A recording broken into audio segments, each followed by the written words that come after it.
Jumping higher is really simple.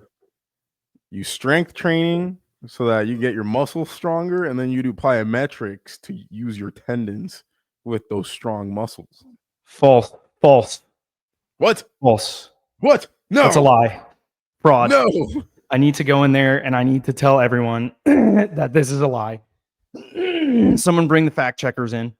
No way.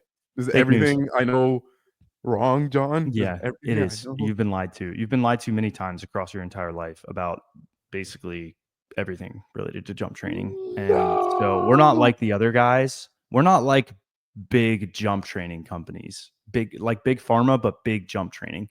We're the opposite of big jump training. We're honest. We don't charge percentages. Okay. We don't charge based on what's like what are they? We don't charge a percent. We charge a one-time fee. Oh yeah. Oh, the advisors, financial advisors. Yeah, advisors. We just charge an advisory fee, not a percent. Anyways, but no, honestly, we're here to just debunk the misinformation out there from all the frauds on the internet, the interweb. Yeah. So when it's just not even really that. I would say this is a common misconception that was probably around 2019, 2018. I kind of realized that's like not really necessarily accurate or 100% accurate. There is some evidence about this related to extensive plyos, but we'll talk about that in a little bit. So when I was in college, I was taught that if you want to get stronger, better tendons, you need to do plyometrics. And that was the driver of what was going to give me better tendons was plyos. So if I do plyos better, if I do more plyos, then I'm going to get better tendons. And if I have better tendons and stronger tendons, then I'm going to jump higher. Here's the thing. That's not true. Not necessarily, because tendons adapt when we load the tendon cells, right? The tendon cells are the tenocytes, and they have these little fingerlings and they work their way through the tendon. And I always give the analogy of like a construction worker.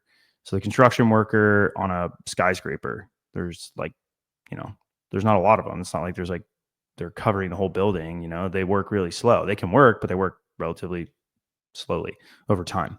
So when you do plyos, you are not actually loading those tendon cells. You are maybe, but that's specifically an extensive time plyos. What is actually happening is you are strengthening the neural connections and you are strengthening your muscle's ability to recruit force very quickly, which lets you use your tendons more effectively, but it does not actually give you stiffer tendons. So athletes with like the stiffest tendons are oftentimes strength based sports. Those are the ones with the craziest, crazy stiff tendons.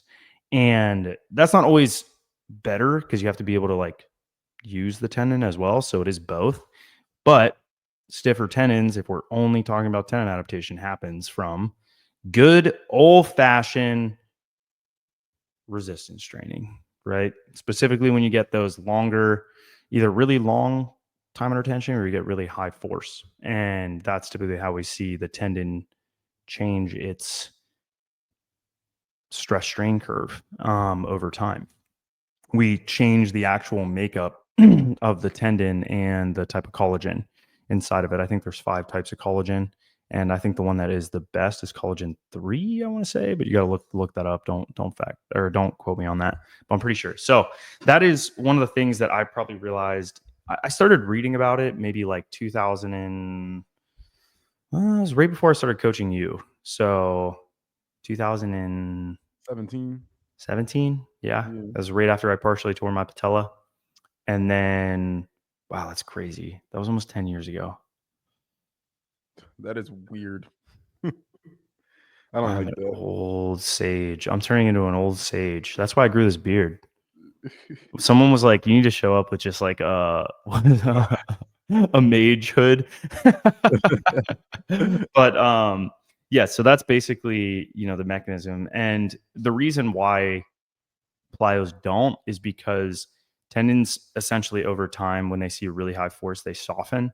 So for example, if you were to do a repeat jump, they'll become more compliant because of like this initial stress going through them. And you can see that in hysteresis curves that change over time. And then when you look at like time intervals, tendons have tendon creep. And so they'll uncrimp and then soften over time. And that, I don't know what the time interval specifically is. I think it's like 30-ish 30. seconds. It probably happens progressively, but at Or least 30 seconds. I think in the Keith You get Bar like most recipe, of it within the first 40 seconds or something like that. it's I 30. think. It's like you get like 95. Mind you, I'm pulling this number out of my butt, but I think it's decently accurate. It's something like it takes 30 seconds to get 95% of the tendon creep, and then like 5 minutes to get the last 5%. So there's not really a point in doing a. That's why we hold ISOs for 30 to 45 seconds. You could do it for 5 minutes, but it's kind of a waste of time and Yeah, energy. it's like to get, what is it called? Threshold stimulus for most of the Yeah, adaptation is going to be like 30 to 45 seconds. So there's no point in yeah. doing it much longer than that. And I But also saw a study that got posted recently. This was somebody on Instagram posted this, but it was something along the lines of like for tendon stiffness adaptations, you want at least 3 seconds of loading or something like that. I don't remember what the full context of that was, but it's probably that you need, well, I would assume that you need very high force if that's the case. yeah, So that would only be true if you're at like really, really insanely high forces. That way you can get the tendon to meet the requirement of having enough force over a long enough interval where you probably do get some tendon creep, or you do yeah, see the collagen fibrils like actually get stressed to the point that you would see adaptation. I think when we didn't really address this, but what happens when you do plyos is they're viscoelastic. So when you load them very, very quickly, they are very, very, very stiff. And as a result of that, it doesn't necessarily provide the tendon cell with enough of a stimulus to see adaptation, but the function of the musculotendinous unit and your brain, your nervous system is, you know, like the motor unit, your central nervous system, i.e., like your brain, your spinal cord, and then going to the muscle and maybe the reflective aspects. Like you're training all of those, and you're able to get the tension in the muscle to rise really, really quickly and recruit a lot of big old motor units, some big old fat slabs of meat, yeah, as I call them, meat cannons. And then what happens is your tendons can function like a spring better because of that. But that doesn't necessarily mean that the tendon cells saw enough of a stressor because the time interval was not significant enough, right? So in the case of like extensive plyos, I think what happens is that hysteresis curve that changes over time, like they basically get, I think it's called stress relaxation. And it's that they see high enough forces over a long enough interval that you do, in fact, summate the time under which the tendon was extensible. And then you're able to get actual adaptation. If you guys want to look at that, you're welcome to. I know there was more recent research that my mentor posted about, Mike Young, about it. I'm not a fan of this, and I've tried it in the past because it can just be it's easy like to overdo brutal. it. It can be brutal on the tendon. Like I Yeah, tried the jump rope protocol from Keith Barr back in the day, 2019. I think it was like 5 minutes of jump roping every 6 hours, and my Achilles got infinitely worse in a very short period of time. And I would not recommend that to yeah, anyone. Like it was just like, this is not good, because jumping is still what I call like phase 4 tendon loading. It's still a stretch, and it's still a stretch shortening cycle.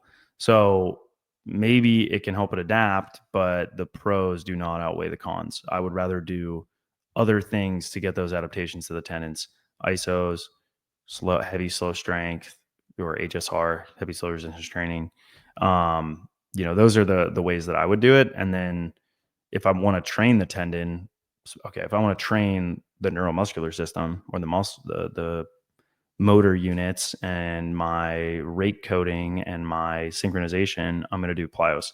That's where plyos shine. And I think, it's probably different during development. Like I'm sure during development, you're going through puberty or something like that. They're probably, and this is maybe another thing, is we do see jumping athletes do have more efficient tendons. I don't know if necessarily it's like better or worse. They seem to have more good tendon. when they have a lot of pain or something like that, they have more good tendon in total. So the result of like over jumping or jumping too much or whatever else probably causes There's some some sort of adaptation. adaptation. Yeah, there's some adaptation. There is. But when you look at the Oh research, wait, we can't use that word, John. I forgot. But when you do like a 12-week study of plyos, it doesn't usually show changes to like the cross-sectional area of the tendon. It doesn't really show changes in the stiffness of the tendon, but they see joint stiffness go up, meaning like when you're actively doing something, the joint is way stiffer. So if you're watching a high jumper and you're seeing like a mushy takeoff versus like a good takeoff, you would see joint stiffness improve. With plyos, you'd see like a less mushy takeoff, but that doesn't mean that the tendon is like stiffer. It just means the musculotendinous unit is stiffer. The muscle got better at using the tendon. But I think what happens over really long intervals is that all of that jumping adds up, and it does end up making like a significant difference in the tendon structure. I mean, we're talking years and years of jumping. There's adaptation that happens, the lateral movements, the change of direction, the forward backwards, the jumping up and down, like landing, all that different stuff. There's definitely a significant amount of adaptation that happens to I mean, the if tendon you from think that. about it, that's like what little kids do. Like I've been thinking about Yep. this a lot because my daughter's 2, and I see her like when you're a little kid, you have these like soft, mushy tendons, and all they literally You ever poke her patella and just like, wow, there's nothing there. yeah, and like all a kid is doing is playing all day, Yep. and causing some adaptation in there. Not some, a lot over the course of years. Yeah. Lots of So adaptation. that's why I was saying like during development, I'm sure it's different, but in Yeah. well-trained athletes, if you want to push the needle, you gotta Get in that weight and get some weight on your back. you gotta get that tension up in that tendon.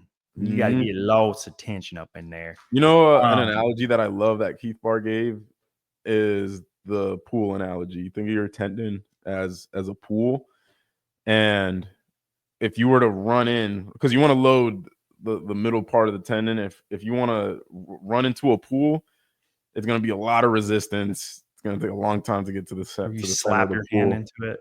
Yeah. Slapping is even better, right? Like you might just get to the surface of the water and that's it.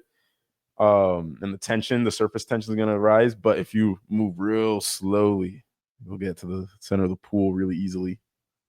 Yep. And if I jump out of a plane, I'll die. And that's called being. I love when you called me that one day and you were playing with the flour or something. Was it flour or starch? Cornstarch and water. Yeah, Yep. and it explains the properties of a tendon really well. A tendon's viscoelastic. And John, he literally called me and he's like, look at this. And he had like this cornstarch in his hand, and then it was like really like liquidy. And then I forgot what it was that you did. You like what was it that you did? I threw it at the ground. Yeah, and it just like hardened. It was super hard.